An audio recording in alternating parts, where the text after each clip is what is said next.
नमस्कार, मी पूजा. आज आहे day 4 of 30 days weight loss जर्नीचा.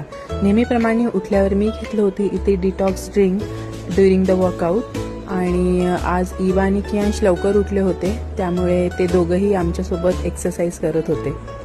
मी जे मूव्स आणि जे स्टेप्स करत होती, इवा आणि कियांश दोघं सेम मला बघून तसंच स्टेप्स आणि मूव्स करत होते.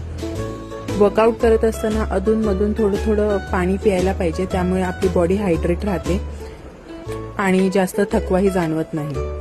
आपण जेव्हा व्यायाम करतो तेव्हा स्वेटिंगद्वारे ऑलरेडी आपल्या शरीरातून पाणी बाहेर पडत असतं, आणि जर तुम्ही अधूनमधून पाणी नाही पियालं तर तुम्हाला चक्कर, थकवा किंवा क्रॅम्प्स येऊ शकतात. त्यामुळे अधूनमधून पाणी पियत राहा. त्यामुळे 30 ते 40 मिनिटात मी अर्धा लिटर तरी पाणी संपवते.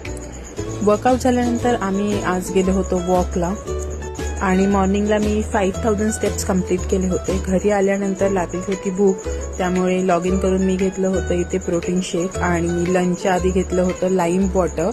यामध्ये मी चिया सीड्स आणि पिंक सॉल्ट ॲड केलं आहे. आज लंचसाठी होतं पनीर भुर्जी, भाकरी, सॅलड आणि डाळ, आणि संध्याकाळी घेतली होती ब्लॅक कॉफी.